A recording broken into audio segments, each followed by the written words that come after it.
Hello, everyone. I'm Julie, and I'm joined by my co-host Jessica.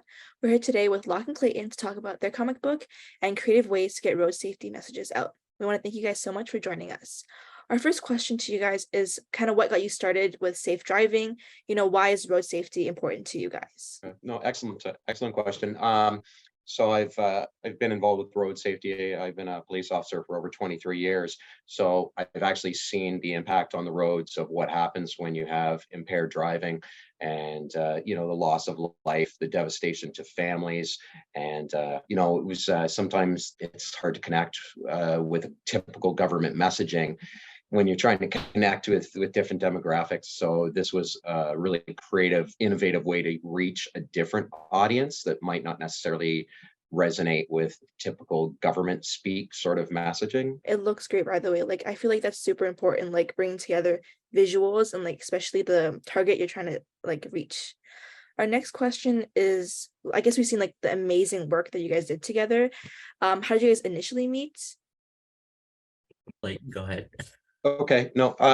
So Locke and I actually had a mutual friend who was doing a fundraiser, ironically, at a comic show, and obviously we both have an interest in comics and art and the medium. So we were both there. Didn't know each other at that point in time. And I think you're going back to like 2017, 2018. I don't remember, but I know we produced something in 2019, so it would have been before that.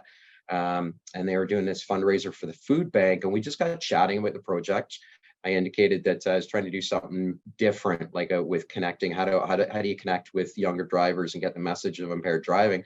And at that point in time, I'd been working with a student, and I had mentioned it. Locke, go, oh yeah, that's a great idea. It's innovative, whatever. And we didn't really we didn't go anywhere else with it at that point in time.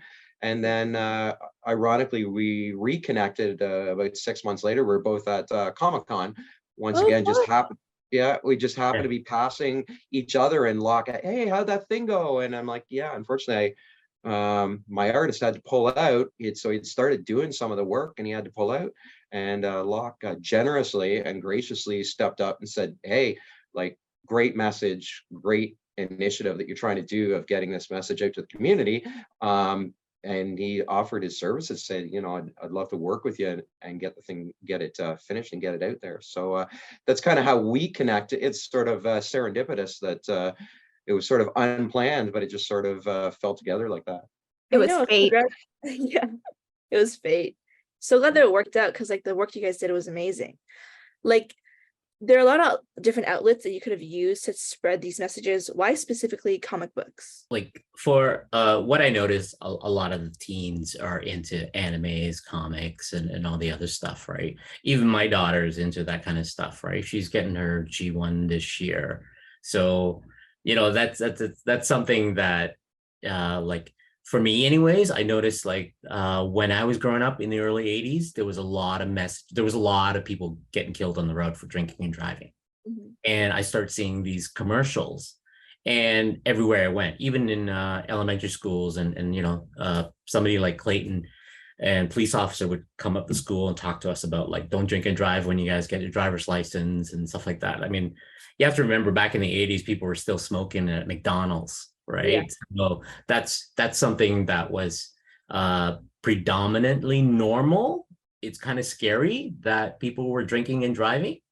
And there was, for us, it was always a police officer showing up at school telling us, don't drink and drive, don't drink and drive, drink and drive.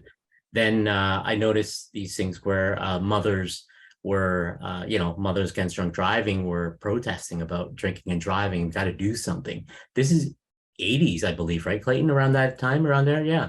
Well, Yeah. it's been a while for sure. Yeah. And we're starting to see, I started to see road safety. My parents would get, they would block off a section of 400. As you get on the 400, are you drinking tonight? Are you drinking? That was predominant. Then later on, I mean, I don't know what happened in the 90s, because eventually I moved to out of the country. I moved to California. By the time I got back, I didn't hear anything about MAD, and I'm assuming everything was hokey dory. But that's when I ran into Clayton, and like it's still kind of predominant. You hear families, but is not as normal, but I don't see that message anymore. And that's why I thought, okay, you know, I usually, when I do these little Comic-Con, I always help out with a local food bank. It's very important, you know, or fundraising and all the other stuff. Then it's, you know, drinking and driving is just another one of those things that, yeah, that I thought maybe that's an important message. And when Clayton approached me, he said, yeah, you know, just toss me those pages, toss me those images, toss me the scripts, because, you know, I'll read over it, I'll go over it. And I did a bunch of concepts and script stuff. And I said, you know, this will look great. And we're just collaborating, you know, and Clayton was like, yeah, we got to put in some diversity, some other, you know, there's other police officers out there besides just the regular, you know, there's uniforms and all the other stuff. There's females and male officers, you know, EMT officers and so forth and stuff like that. So that's what I incorporated. It was just back and forth. That's how we came up with it. And it turned out pretty great. You know, we did the first run by Pop Culture Canada, who does the these little mini weekend comic book conventions, and he tries to raise money for and you know, local food bank stuff. And I thought that'd be great. You know, we printed what, a couple thousand of those, handed out. 2,000. Yeah, and they were pretty receptive. You know, everybody, all the little kids. You know, the quicker we can give them to the little ones, you know, as this is what I found. The kids were, you know, there's something free.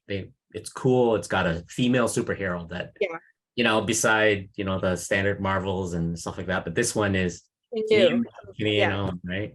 So that's why I thought I think it's a better reach right now than, because I don't see commercials, because, you know, unless you're watching regular TV, but just at our house. Yeah, we're streaming, right? We're streaming, unless you're, you know, that kind of stuff. So yeah, unless Clayton, you want to add anything to that? You know what? I think you kind of hit it on the head, and it was just a way of doing something different. Like, you look at what's popular right now, and what are the biggest movies? What are the most popular TV shows? Right? It's your Marvel, it's your DC, and even my own daughter. Not really a fan of comic books per se, but you know what? She'll go to the movies. Whereas I've been reading the comics for, you know, 40 plus years, and I know, but she knows all the characters. So it's a matter of, well, what language is being spoken by the youth right now? And like this stuff, it's huge, right? So instead of some, you know, position in authority telling you, don't do this, don't do that, it's a way to still get that message across, but in a language where you want to take that. You go, hey, what's this? Oh, it's really cool.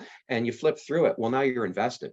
And if at the end of the flipping in, you go, oh yeah, impaired driving. Yeah, there are other options. There is always other options or other things you can do, right? And it's just reinforcing that in a different way. Just like in a method that's like people are more open to receiving, you know? 100%. I was going to follow along that line, that it's a great innovative way to reach that target audience, because you're right, they are hard to reach.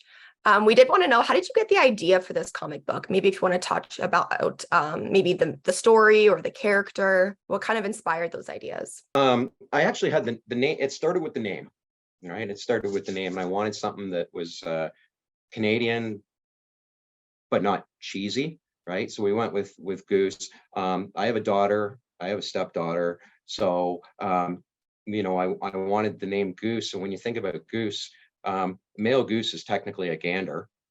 So right off the bat, I'm going, wow, you know what? How cool would it be to have this strong, capable, confident female role model? You know, she comes here from another country, so you've got that diversity aspect. She's a member of the LGBT community, right? So a lot of this is subtle, right? It's a secondary message. It doesn't take away from the primary message, which is impaired driving. Right, that's the primary, but there's a lot of subtle things, and Loc really brought it to life as he was talking about your backgrounds and having the police officer who wears a headdress, having female firefighters, right? Like these things, they're not so much in your face, but when you flip through and you start seeing the different diverse aspects. So that was pretty important to me of when building the character and having a bit more of a backstory.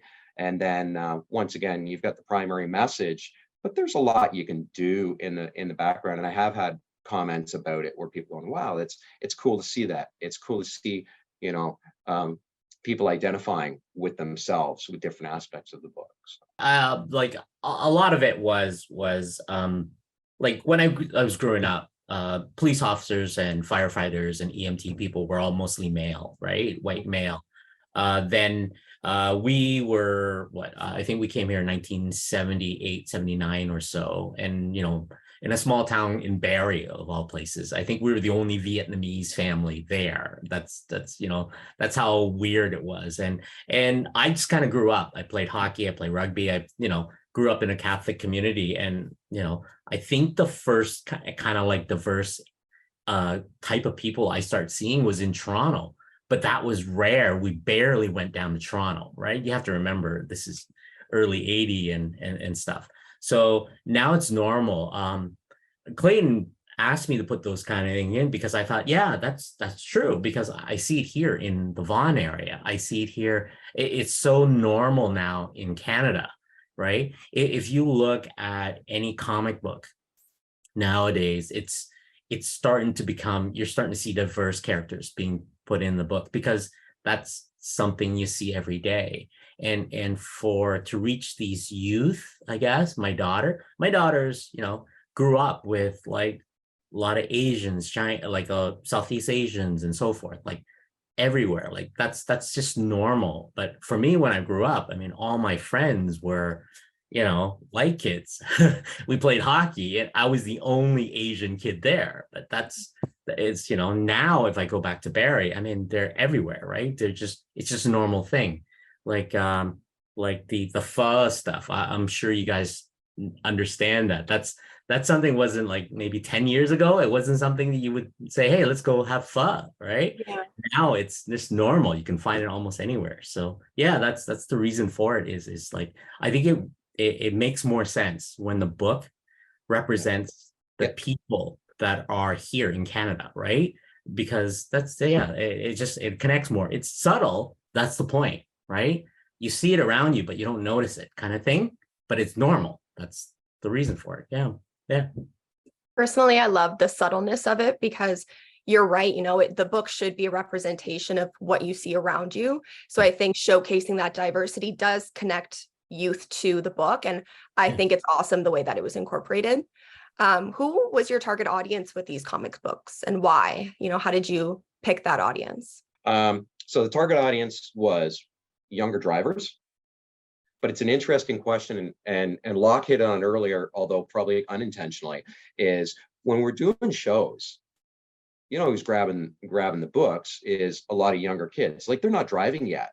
Yeah. But the beauty is they grab it, hey, it's something free. They see the images, it's dynamic, they flip through it. And at the end, there's always options if you're going to go out and you're going to be drinking, right? So true. So you kind of go, well, what's the return on that? And my response to that is you go, okay, well, here's the return. If you've got this, parent with their kids, and it's say the kid's 12 years old, 13, 14 years old, and they're drawn into this really cool comic, that's great. And they're reading, oh yeah, don't drink and drive. It's never too early to get that message across. So then all of a sudden, now they're going through the stages of getting their license and they're getting on the road. Well, you've already planted the seed, and you've planted it in a way that they're actually receptive to receive it. No one has to tell them not to do it because, oh yeah, I read this comic. Why would I drink and drive? Like it's already there. Well, why would I do that? That's not smart. You're right. So you've got the target of getting the younger drivers who are the ones going out and they're watching the Marvel movies and they're streaming all of that stuff and they're seeing it. So that's great. But there's never an age where you're really too young to start with that message. And then you've got people like myself and like Loc who are fans. So even if we were walking by a show and you pick up the book, now we've been hearing the message forever, because we've grown up with that messaging. But it's the same thing. If we flip through because you got this cool cover and you got this cool story and this dynamic character, well, there's never any harm in hearing the message again. Yeah. So you have your target, but there's a lot of ripples that come out of that target. And I think that's really awesome too. And something that you said that I I feel like more people need to understand is it's never too early, or you're never too young to hear or understand a message like that. It's something that affects everybody. And unfortunately, many people don't understand how it affects you until it happens to you. So I think that that is super awesome. I don't know if maybe this is more a question for you, Loc, but what is this comic book about? Did you have any maybe inspiration behind the story or the artwork? Clayton was the one that came up with a lot of the stories. I just fill in the continuity as somebody who I used to do a lot of storyboard sequence and a lot of for films and effects, and there was panels missing and when I drew it like as if I'm telling a story. There's page turns where as you read, I'm leading you to the next panel, and that's the point of it. I just it was a great starting point, but again, it's one of those things where as the character goes, she's growing and she's adapting, because Clayton and I are finding out from feedbacks from fans who are saying, hey, what about a backstory? What about a one shot? What about something like that? They're invested in the story as for the character, but at the same time, we are like slowly feeding, hey, don't drink and drive, don't drink and drive, don't drink and drive in the background. But that's the thing, they don't notice that. So that's a good thing, I guess. Clayton can chime in anytime, but I think that's the point of it was, Clayton has this idea for the character itself, what her path, what her roles, and so forth. As a storyteller for a comic book artist, I'm like, okay, well, we have to do something. We have to do something where, how do you make a character more interesting? Is we have to build this backstory. Is there a tragic, right? Something people can connect to, and that's basically most, the principle of storytelling. That's pretty much it. Yeah, Clayton, any? I love, well, the one thing, and you've covered almost all of it, but the one thing you did say is people resonate with a character that they can relate to or they find interesting. And we've both grown up reading comic books, and I know this is kind of like where life imitates art imitates life, because when we did the story was the message. That's how it started. But now here we are a few years down the path, and people are seeing it and they're going, like Loc told me, we were talking, I guess, a couple months ago, saying, well, people are talking, well, like, what's her background? What's her motivation? I'm like, wow, like if you're asking that, we've actually got your attention now. Like you already think if you're actually engaging in that, well, why should you do this? And then it got me thinking of, well, what would motivate someone to do this? And, we already had rough outlines of, well, she came to Canada and, she went off to the military, because that kind of explains. I've seen that a lot with policing, where we have people who, they serve, and then after they serve, they switch to policing to be closer or to build a family or whatever. And I go, okay, so that's sort of logical, but what would inspire her in terms of being passionate about drinking and driving and having that be something that to stand to be a passion of hers to try and stop, and to go, well, what if there was a tragedy? What if, because you can talk about things abstract, but when it really hits home, is it happens to you, it happens to someone, it happens to a neighbor, and then you go, wow, it's not someone else's problem, it's not out there, it's here. And I've been seeing that for decades. Like I've seen it, and I go, so if it became personal, and we did a bio, an updated bio for saying, yeah, this is what happened to her, right? Is she actually lost someone that she is planning a life with. And you go, if that is not something that's going to motivate you or direct you or put you on a certain path, like and we've seen it over and again in the Marvel and DC movies, where that premise has been used. And I go, it just ties in that it's not abstract and it's not science fiction, because this stuff is actually, this happens, right? Is drunk drivers do wipe out families. And so to have it happen with the character, and then she gets motivated and she joins the police service and she works her way through the ranks, and this is a passion, so that she can go out there and get these people off the road, so that other people don't have to go through the loss that she went through. So that was an interesting aspect of us doing this project, because that didn't lead from me. I had a rough idea of her background, but it actually led from the public making comments, and then Loc bringing that forward and then saying, yeah, that's very on point.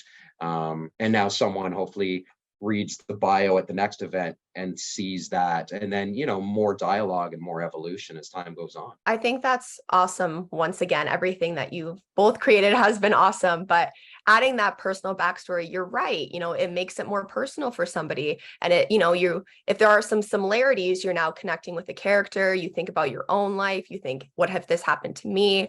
And I think that's what more people need to understand, that this is not an abstract idea.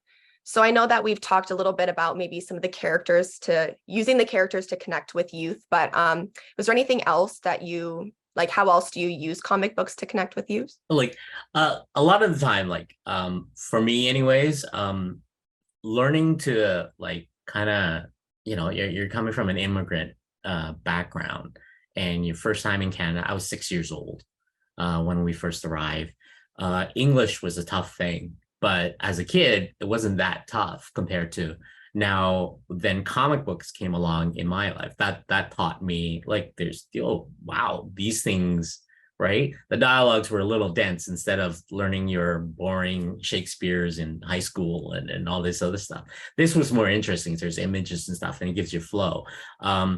I found that if I give these out to little kids, something like my daughter, if I say something, she'll repeat it back after me afterwards later on, like, hey, Dad, you said, you know, you only drink one beer instead of, you know, and all the other stuff instead of 2 beers or something like that. So, you know, that's ingrained in them. It becomes normal, right? And later on, as an adult or as a teen, it's just normal. Like, why would I drink and drive? I'll just take Uber. You know what I mean? That's something that if we do it now, it's great.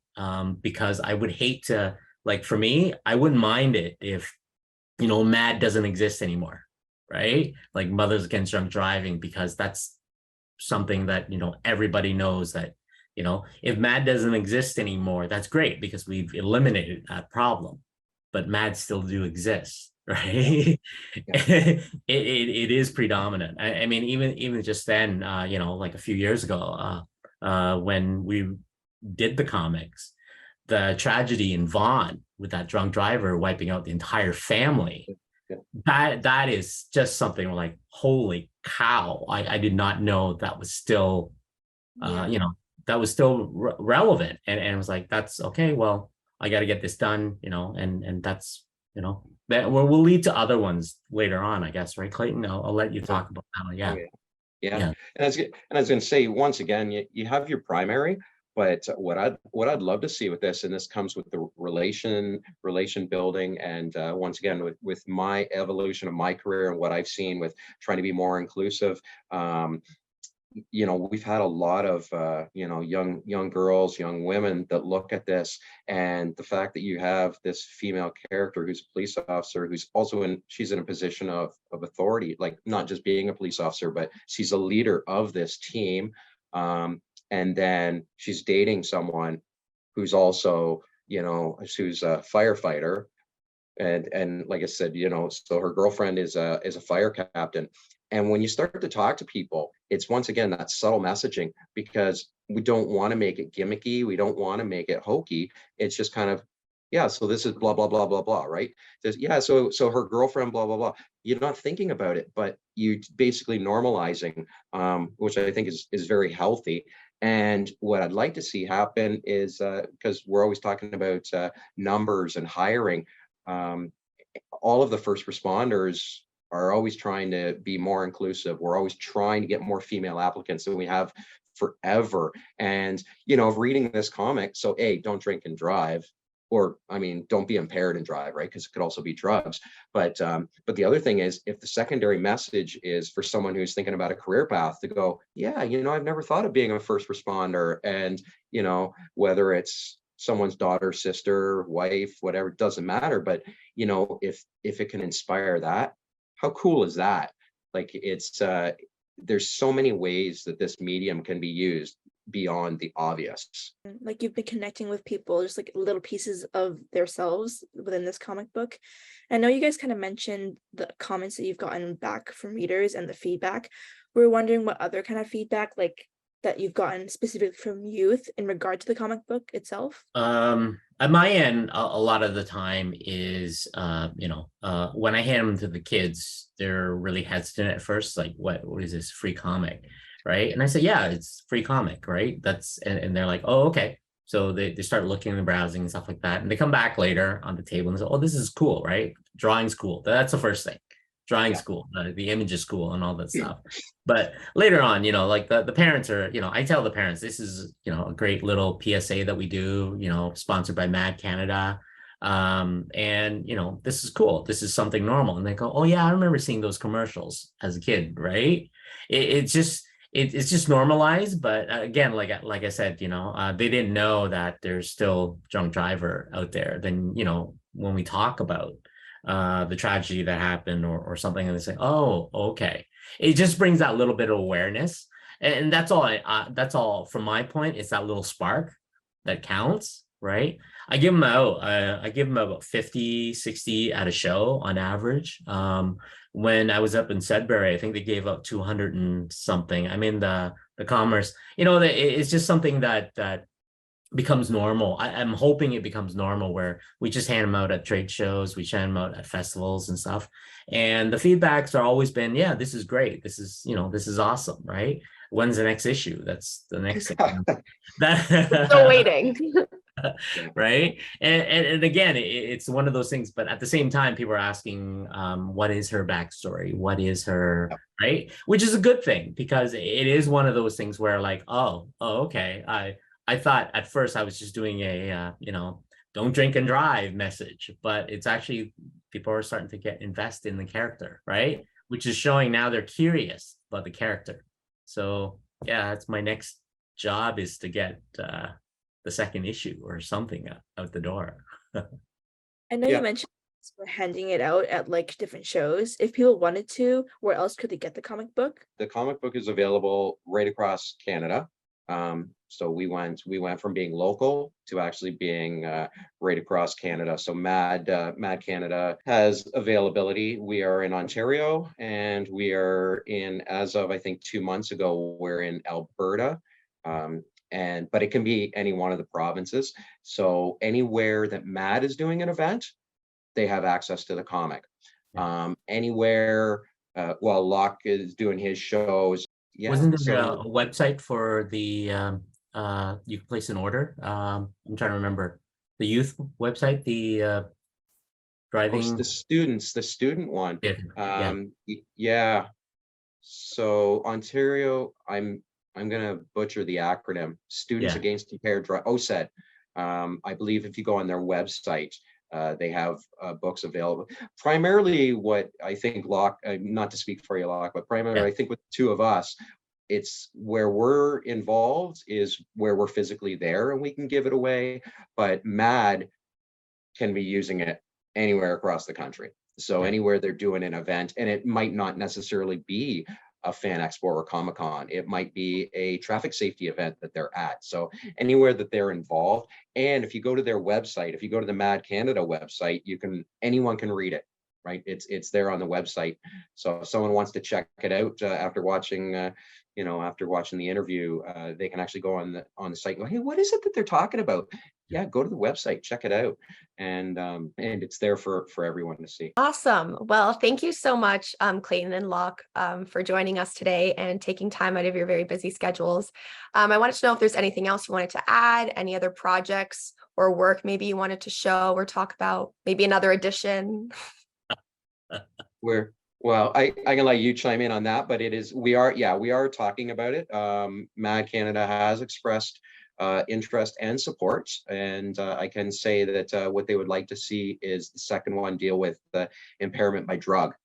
So we grew up with the whole impairment by alcohol, and with changes in the drug legislation, what I found is a lot of lack of awareness out there of people with, oh, well, it's legal. Well, no, it's not legal in the way you think it's legal, right?